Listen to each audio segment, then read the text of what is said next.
Thalen stood at the observation deck. Window, his 4 eyes tracking the approaching vessel. The human ship moved with unusual grace through the void, its metal hull gleaming under the distant stars. He had seen many species arrive at Harmony's Eye Station over his 30 years as a xenologist, but humans always caught his attention. They were still relatively new to the galactic community, barely 200 years since first contact. The ship docked with a soft clang that reverberated through the station's walls. Thalen adjusted his recording device, ready to document another peaceful negotiation. The Kryn Empire had been pushing into human territory for months, testing boundaries like aggressive children. The Galactic Collective hoped these talks would prevent bloodshed. Ambassador Dejou emerged first from the airlock. He was a tall human with graying hair and calm eyes that seemed to measure everything. Behind him came Captain Mi, her uniform crisp and decorated with symbols Thalen had learned meant combat experience. The third human was Junho, a younger male, carrying data tablets and scientific equipment. Observer Thalen, Dejou said, extending his hand in the human greeting. Thalen touched it carefully with his manipulator appendage. Humans enjoyed physical contact in ways most species found unusual. Ambassador, welcome to Harmony's Eye. The Kryn delegation arrived yesterday. Mjai's expression hardened slightly. Are they causing trouble? They have been vocal about their territorial claims, Thalen admitted. The Kryn had spent the previous day loudly declaring that 3 human colony systems rightfully belong to their empire. They had called humans soft mammals who hid behind words instead of showing strength. Dejou smiled, but it didn't reach his eyes. We in LT, UNC, and GT LL see what we can do about that. The negotiations began that afternoon in the Grand Hall. The Kryn commander, a massive creature covered in armored plates, slammed his clawed appendage on the table. These worlds are ours by right of power. Your species lacks the strength to hold them. Thalen watched Dejou carefully. The human remained calm, hands folded on the table. Commander, we don't measure rights by who can hit harder. We measure them by treaties, by agreements, by civilization. Weakness, the Kryn spat. Pragmatism, Dejou corrected. You want these systems? Let's discuss. Why? What resources do you need? What trade routes? Perhaps we can find a solution that doesn't require violence. For 6 days the talks continued. Thalen observed with growing fascination. Humans were natural negotiators, finding middle ground where others saw only conflict. They offered trade agreements, resource sharing, even demilitarization of 2 contested colonies. Slowly, grudgingly, the Kryn began to listen. On the 7th day, a treaty was signed. The border would remain mostly as it was. Humans agreed to remove military installations from 3 outer colonies. In exchange, the Kryn would recognize human sovereignty and open trade channels. As the Kryn delegation departed, their commander paused by. Thalen, tell your collective that we accepted, because it serves us, not because we fear the humans. After they left, Thalen approached the human delegation. Ambassador, I must say, your diplomatic skills are remarkable. The Kryn are notoriously difficult. Dejou looked tired. We prefer talking to fighting. Observer, war is expensive in ways that go beyond money. Your species seems genuinely peaceful. Thalen observed. I will be recommending humanity for the Harmony Council in my report, Jun-ho, the science officer, glanced at Captain MJI. Something unspoken passed between them. That's very kind, Dejo said carefully. We do value peace, it's why we build diplomatic corps before we build fleets. And yet Thalen gestured toward the observation window where the human warship times Indomitable times floated. Your vessel carries enough weapons to destroy a small moon, Insurance MJI said quietly. We hope we never need it. That evening, Thalen compiled his observations. Humans demonstrate remarkable restraint and preference for peaceful resolution. Their military capabilities appear primarily defensive. They seem uncomfortable with displays of force, preferring dialogue and compromise. Assessment: low aggression rating. Recommended for advanced diplomatic status. He was preparing to transmit the report when he passed by the human delegation's quarters. The door was slightly open. He heard voices inside.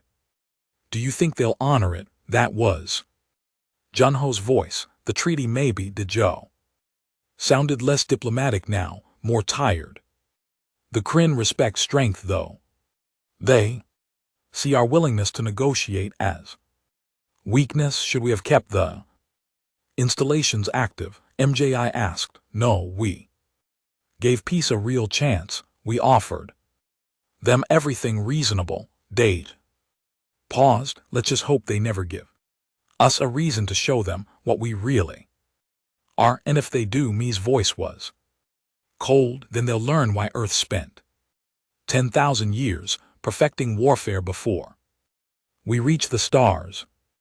They'll learn that our diplomacy isn't weakness, it's mercy. Thalen stepped back from the door, his translation device working overtime. He didn't fully understand the implications of what he'd heard. Humans had seemed so peaceful, so reasonable. Surely Dejo was simply posturing the way tired negotiators sometimes did. He transmitted his report, recommending humanity for the Harmony Council. 3 months later he would remember this moment and realize how badly he had misunderstood everything about the species called human. He would learn that the scariest predators are not the ones who always show their teeth. They are the ones who smile until you give them no other choice. Thalen had been on New Haven Colony for 5 weeks. When the sky started burning, the human settlement was nothing like he expected. After months of observing their warships and military protocols, he thought human colonies would be fortresses. Instead, New Haven was farms and schools, and families. Children played in gardens, while their parents tended crops that fed 3 neighboring systems. Observer: would you like more tea? Hygen asked, pouring the steaming liquid into his specially designed cup. She was a farmer, her hands rough from soil work, her smile genuine. Her daughter Sora sat beside her, drawing pictures of the local wildlife. You are very kind, Thalen said. He was compiling a cultural study of human civilian life, fascinated by how differently they acted away from their military. Your people seem very content here. Why wouldn't we be? Hygen laughed. Good land, good neighbors, peace with our borders. What more could we want? The military installations had been removed as promised. Only a small civilian defense force remained, barely enough to handle pirates. The Kryn had honored the treaty for 2 months. Everything seemed stable. Thalen was writing his evening notes when the first explosion shook the ground. His recording device activated automatically. As he stumbled to the window, the sky was full of fire. Massive ships hung in orbit. Kryn warships, dozens of them, Energy beams lance down from space, turning buildings into plasma. This is Governor Chen to all residents. A human voice cracked over the emergency system. Orbital bombardment in progress. Reach the shelters immediately. This is not a drill. HSR jam. HSR jam mater. HSR Thalen ran outside. The streets were chaos. Humans sprinting toward underground bunkers, carrying children, helping elderly neighbors. Another beam struck 3 blocks away. The explosion threw him to the ground. Observer H. Jun grabbed his arm. Sora clutched against her chest. The shelter. Come on. They ran through smoke and screaming. A beam struck the school Thalen had visited yesterday. The building vaporized. 30 children had been inside. 30 children who would never go home. The shelter door was heavy metal, built into bedrock. Hundreds of humans packed inside, silent except for crying children. The walls shook with each impact. Thalen's device recorded everything. The terror in human eyes, the way parents held their children, the absolute helplessness. Why? Sora whispered, her small voice cutting through the noise. Mommy, why are they hurting us? H. Jun had no answer. She just held her daughter tighter. The bombardment lasted 3 hours. When the shaking finally stopped, the shelter commander, a retired military officer named Kangsu, checked the exterior sensors. His face went pale. Surface temperature readings. Most of the colony is gone. 40,000 people were up there. Silence. Heavy, crushing silence. They're landing. Ground forces. Kongu continued, his voice mechanical. Sensors show Kryn troops deploying across the remains. Thalen accessed the shelters communication array. His diplomatic clearance giving him access to military channels. What he heard made his blood freeze. CR communications were being broadcast openly. No encryption. They wanted humans to hear, hunt them, make sport of it, show these soft creatures what strength means. They were hunting survivors for entertainment. Kongu activated the human military distress beacon. This is New Haven Colony. We are underrated. Orbital bombardment complete. Estimated 40,000 casualties. Request immediate assistance. The response came 6 hours later. Thalen had his device monitoring all frequencies. He heard the transmission that made every human in the shelter go absolutely still. New Haven, this is Captain MJI of the Times. Indomitable asterisk, we are inbound with the 3rd Fleet. Hold position. Protect survivors. A pause, and then her voice changed.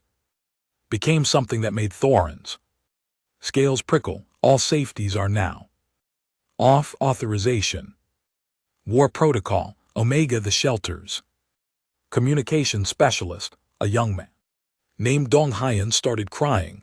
Not from fear, from something else. What does that mean? Thalen asked. War protocol. Omega. Kongu was checking weapons lockers, his hands moving with practice efficiency. It means the rules changed. It means they killed our children. On the Kryn command channel, Thalen heard something he didn't expect. Fear. The Kryn commander who had ordered the attack was screaming orders. Pull back to defensive positions. Get the fleet between us and incoming humans. Sir, they're just humans. We have numerical superiority. You don't understand. The commander's voice cracked. War protocol. Omega. They told us about this in intelligence briefings. I didn't believe. Pull back now. Thalen didn't understand. Humans were peaceful. He had written reports about their diplomatic Nature, their preference for dialogue.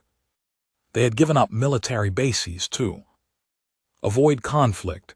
H. Jin sat beside him, still holding Sara. Observer, you should know something. We gave up those bases because we wanted peace. We tried everything to avoid this. She looked at her daughter, then back at him. But we didn't survive 10,000 years of evolution by being prey above them through kilometers of rock and soil. The human fleet was arriving, and Thalin was about to learn that humanity's greatest gift to the galaxy wasn't their diplomacy or their technology, it was their mercy in choosing not to be what they truly were. The ground began shaking again, but this time it wasn't bombardment, it was war. The human fleet didn't arrive slowly. They didn't follow standard military approach protocols. They didn't announce their presence or give warnings. One moment, space around New Haven was filled with Kryn warships celebrating their victory. The next moment, human vessels simply appeared, materialized from faster than light jumps directly into combat range. Thalin watched from the shelter's sensor displays, his four eyes struggling to process what he was seeing. This violated every rule of civilized warfare. You announced your presence. You gave chances for surrender. You followed protocols that had governed galactic conflicts for millennia. Humans did none of this. The Times, indomitable Times, appeared 500 m from the Kryn flagship. At that range, shields were useless. At that range, it was knife fighting distance in space. Captain Mee's voice came over every frequency. You killed 40,000 civilians. You hunted children. There will be no warning shots. The Times, indomitable Times, fired. The Kryn flagship split in half. Atmosphere venting in frozen clouds. Bodies spinning into vacuum. 20,000 Kryn died in that first strike. The human ship was already moving, already firing on the next target. This isn't war, Thalin whispered, watching the systematic destruction. This is execution. Kungu, standing beside him, said nothing. His eyes were hard. Across the battlefield, human ships moved with terrifying efficiency. They didn't engage in the traditional dance of orbital combat, the careful positioning and shield management that characterized normal space battles. They closed to brutal ranges and fired until targets ceased existing. A CR cruiser tried to retreat. A human destroyer pursued it, matching every maneuver, driving it back toward the colony. Then the human ship did something Thalin had never seen. It rammed the Kryn vessel, using its own hull as a weapon, the impact destroying both shields. The human ship immediately teleported boarding parties into the breach sections. They're fighting in zero gravity, Thalin asked. Inside a tumbling, damaged ship. Human marines train for that, Kungu said quietly. They train for everything. On the ground, drop pods were falling, not careful landings. They were meteor strikes, slamming into Kryn positions with such force that the impact alone killed enemy troops. Armored humans emerged from the craters, weapons ready. Commander Tihun led the first ground team. Thalin could hear the combat chatter. Grid 715 Kryn hunters with human prisoners. Jiwon, your team. Copy, moving. Marine. Jiwon's team hit the Kryn position like a hammer. No negotiation. No prisoners. The Kryn had been hunting human survivors for sport. Now they learned what it meant to be prey. Thalin watched the tactical display with growing horror. Humans were using Kryn tactics against them, but Better, they used the rubble of the destroyed colony as cover. They moved in small teams with perfect coordination. When Kryn tried to fortify positions, humans simply collapsed buildings on them. A Kryn ground commander broadcast a surrender offer. Tahan and LT Unk and GT's response was ice cold. You didn't accept surrender from our farmers. You bombed their schools. You hunted their children. Your surrender is refused. This violates the Galactic Convention on Warfare. You violated it when you murdered civilians. We're just following your example. The battle lasted 18 hours. When it ended, every Kryn ship was destroyed or disabled.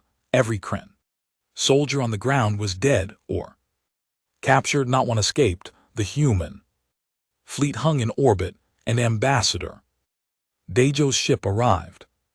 He looked older than Thalen remembered. His face carved from stone. He broadcast to the entire sector. This was the Kryn Empire's mistake. They thought our diplomacy was weakness. They thought our peace was fear. They learned differently. He paused. Let this be a lesson to the galaxy. We will trade with you. We will negotiate with you. We will be your friends and allies. But if you slaughter our children, we will show you what humanity really is. Thalen was evacuated to a collective medical ship. 3 days later, John and Sara were safe, pulled from the shelter by Tahan and LT Unk and GT's team. But John had died during a Kryn raid on the shelter's entrance, throwing herself in front of an energy blast meant for her daughter. Sora survived. Her mother didn't. Thalen found Captain MJI in the medical bay, her arm healing sleeve. Captain, I need to understand the protocols, the rules of engagement. You ignored everything. Yes. Why? MJI looked at him with eyes that had seen too much. Observer, your collective has rules for war. You fight over territory or resources or honor. You follow protocols because war to you is a negotiation with weapons. She stood, moving to the window where New Haven's burned surface was visible. For humans, war isn't a negotiation.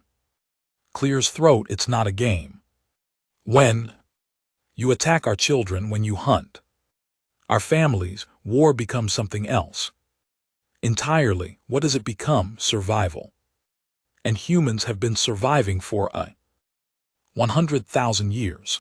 We're very, very good at it. A young officer approached. Captain, Commander Tehan reports all survivors have been evacuated. Fleet is ready to pursue Kryn forces back to their territory. Pursue, Thalen asked. The battle is over. MJI looked at him, and Thalen saw something in her eyes that made him truly afraid for the first time. Observer, the battle is over. The war has just begun. She turned to the officer. Tell Tahan to show them why we're dreaded. Tell him. It's not about winning anymore, ma'am. Then what is it about? Making sure me said quietly that no one ever forgets what happens when you murder human children. The fleet jumped to hyperspace, leaving Thalen behind with a medical ship full of survivors and a recording device full of images he knew would haunt the galaxy for generations.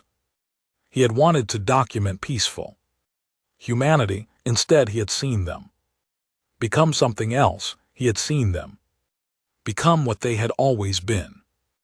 Beneath the diplomacy and smiles, he had seen them become wolves, then made a choice that surprised even himself. He requested permission to embed with the human fleet as they pushed into Kryn territory. The collective granted it, wanting documentation of this unprecedented military action. What he witnessed over the next 6 months changed everything he thought he knew about Warfare. The human fleet didn't just counterattack.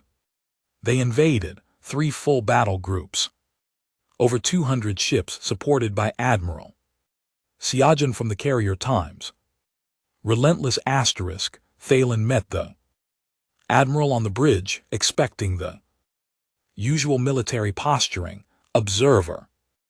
Thalen, Siajan greeted him with tired eyes. I understand you want to document our actions. Yes, Admiral, for the historical record. Good. The galaxy needs to understand this. We're not here for territory. We're not here for resources. Siajan pulled up holographic display showing Kryn's space. We're here to break them completely, so thoroughly that no species will ever think attacking human civilians is acceptable. That sounds like revenge. No, Siajan corrected. Revenge is emotional. This is educational. The first Kryn system they reached was a military hub. Thalen expected a standard siege. Instead, human ships broadcast on all frequencies before attacking. Broadcast was audio from New Haven. Children screaming, parents crying, the sounds of orbital bombardment. Then they attacked. It was psychological warfare on a level Thalen had never seen. Every system they entered heard the sounds of what the Kryn had done. Every battle began with those screams. The Kryn military started making mistakes. Their commanders rattled, their troops demoralized. You're traumatizing them. Thalen observed. Yes, Siajan said simply. They need to understand what they did. They need to hear those children every time they close their eyes the way we do. Number in the third system, Thalen met pilot Unjai. She flew a fighter craft. That should have been suicide missions. According to Kryn tactical analysis, she survived every single one. How do you do it? He asked her after she returned from a mission that destroyed an enemy carrier. I fly like I have nothing to lose, Unjai said, checking her craft for damage. Because 40,000 people already lost everything. She launched again 30 minutes later, flying directly into enemy point defense fire to deliver a missile that crippled a Kryn dreadnought. She ejected at the last second, was picked up by a rescue shuttle, and was back in a new fighter within 4 hours. The Kryn adapted their tactics. They always did, but humans adapted faster. Engineer Minu showed Thalen the weapons development lab aboard the Times. Relentless asterisk. We've been studying Kryn biology, their technology, their tactics. Every engagement gives us data.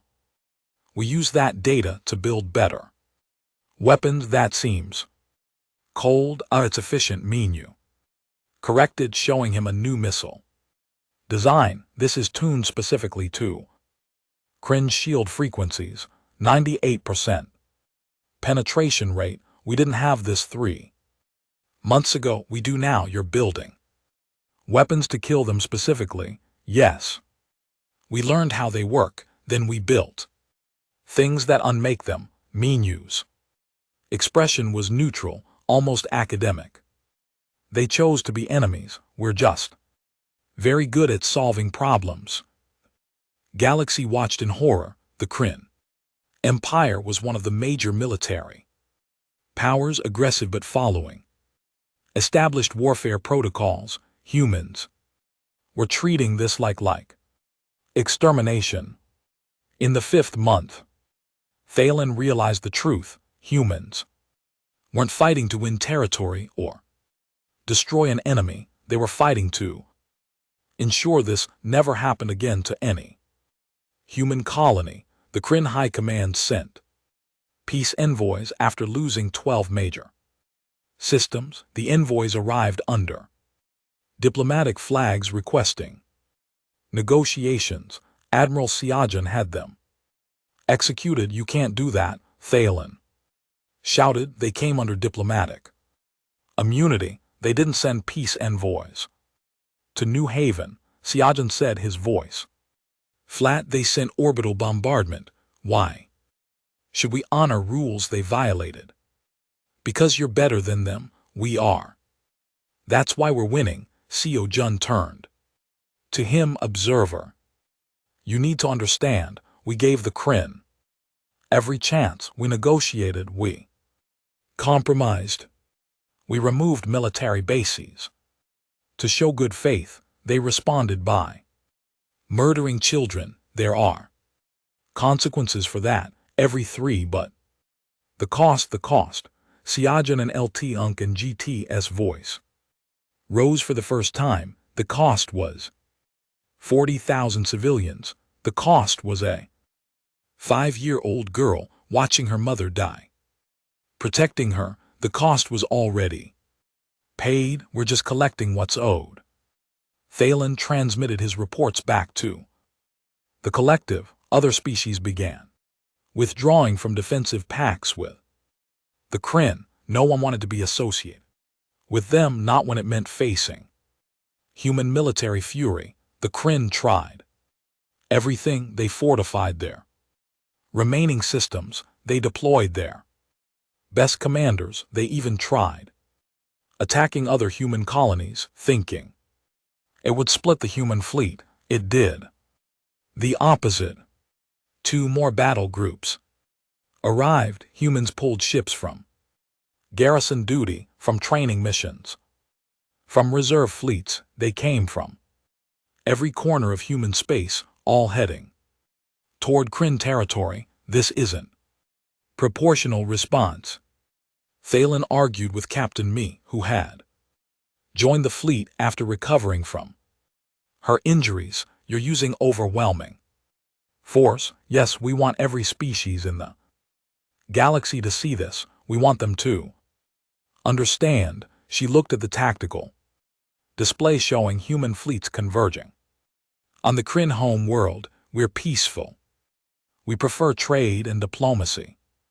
But if you force us to war, we will weigh it with every resource we have. We will be thorough. We will be relentless. And we will make sure you never forget it. You're trying to make them afraid. No. MJI corrected. We're trying to make them understand. Fear fades. Understanding lasts. The human fleet reached Kryn Prime 6 months after New Haven burned. And Thalen realized the war wasn't ending. It was reaching its final lesson. The human fleet surrounded Kryn Prime like a steel noose. 300 warships in perfect formation, blocking every escape route, every trade lane, every possible relief corridor. Thalen watched from the observation deck of the Times. Relentless asterisk, expecting the final battle, the orbital bombardment that would mirror New Haven. It never came.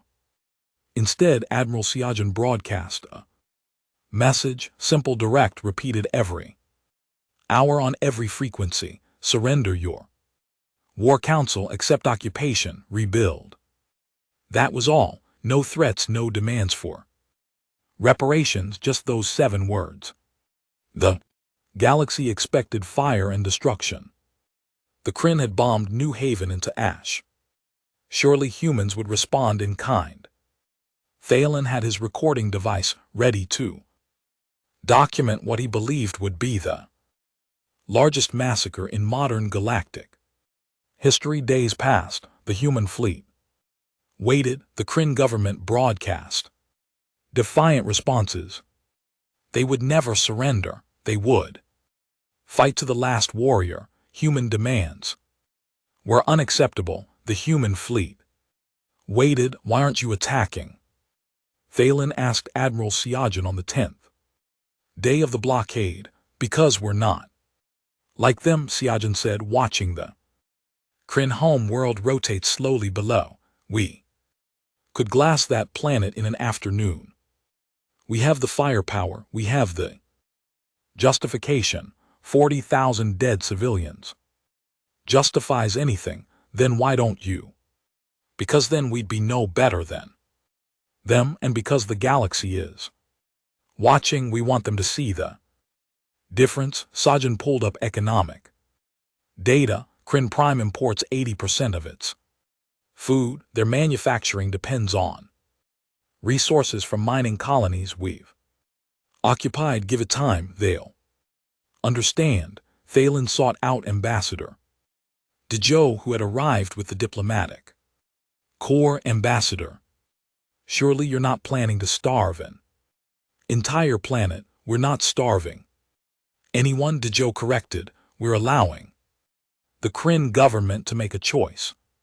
They can watch their people suffer, or they can accept responsibility for what they did. But innocent civilians, like the innocent civilians at New Haven. Dezhou's eyes were hard. We're not targeting civilians, observer. We're targeting the government that ordered their deaths. There's a difference. 3 weeks into the blockade, riots began on Kryn Prime. Food shortages, medical supply problems. The military could enforce order, but that didn't feed hungry families or treat sick children. The Kryn government tried to break the blockade. Their remaining fleet held back for home world defense, launched a desperate attack. Human forces didn't even need to fight. The Kryn ships surrendered after the first volley destroyed their flagship. They had no will left to fight. In the 4th week, a small transport left Kryn Prime under a white flag. This time, humans let it approach. The transport carried the entire War Council, 23R military leaders who had ordered the attack on New Haven. They surrendered themselves to human justice.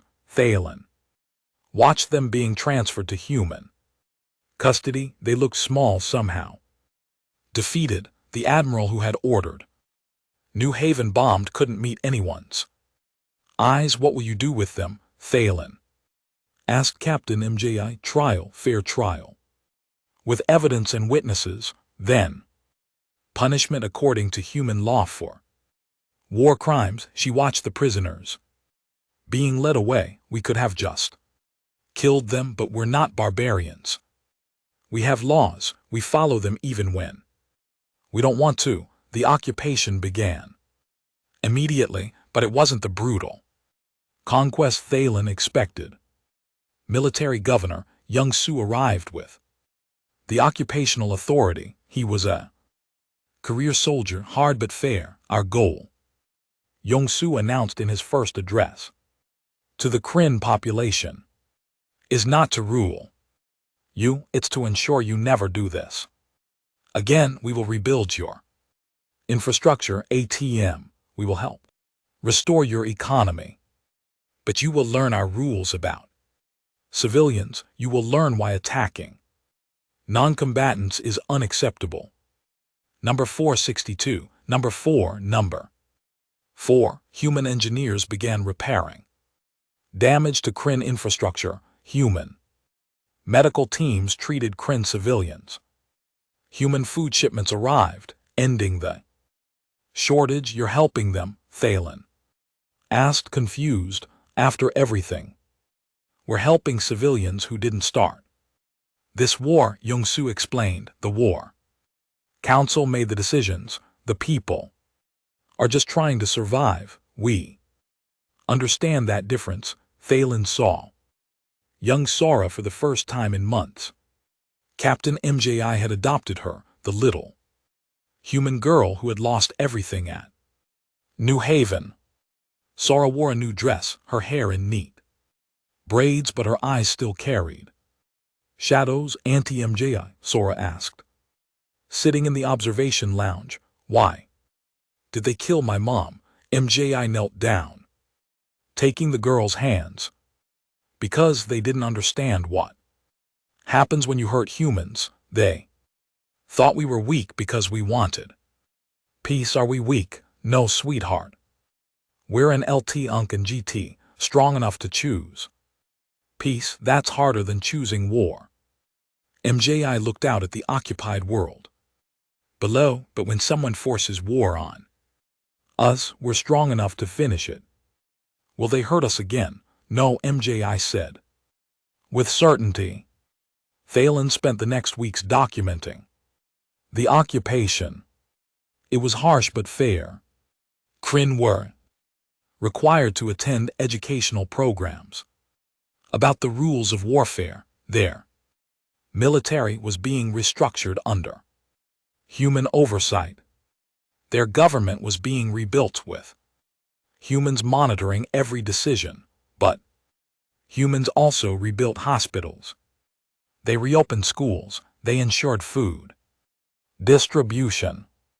They treated Kryn civilians with more care than the Kryn government had. He was compiling his final report when the Galactic Council broadcast reached the fleet. The Council condemned human military actions as beyond acceptable warfare protocols. They demanded immediate withdrawal and trial for human commanders. Ambassador Dejo's response was broadcast galaxy-wide. Thalen recorded every word to the Galactic Council and all listening species. We didn't ask for war, we asked for peace. New Haven asked for peace. 40,000 people asked for peace with their lives and their children's lives. They received orbital bombardment. They received hunting parties making sport of survivors. Dejo paused, his voice steel. We received a lesson in what happens when you fail to protect your own. We will never fail again. You call our methods excessive, we call them necessary. You want us to follow your protocols. Enforce them on species who attack civilians, not on species who respond to those attacks. We will withdraw from Kryn space when we are satisfied they understand what they did, not before. If the Council wishes to challenge this, send your fleets, but understand we extended our hand in friendship once. We signed treaties. We removed military bases to show good faith. That hand was answered with dead children. We won't make that mistake again. Thalen completed his report 1 year after New Haven burned. The Kryn were rebuilding under human oversight. Not one species had challenged human authority. No one had attacked another human colony. His final conclusions read, humanity's greatest mercy is their restraint in peace. Their greatest terror is their efficiency in war. They are not warriors by nature, but when forced to war they become something far worse, warriors by necessity, and necessity has made them perfect at it. They do not fight for glory or honor or territory. They fight to ensure it never happens again. This makes them more dangerous than any species the galaxy has known. Recommendation to the Galactic Collective: never wake the sleeping wolves. Never force humanity to show what lies beneath their diplomacy, because once awakened they will not stop until the lesson is learned. They are not the monsters, but they are very, very good at stopping monsters. Thalen transmitted his report and looked out at Kryn Prime, where human and Kryn children now attended the same rebuilt schools, learning together about peace and the terrible cost of war. He finally understood what Ambassador Dejo had meant months ago. War was expensive in ways that went beyond money, and humanity had just sent the galaxy an invoice no one would forget.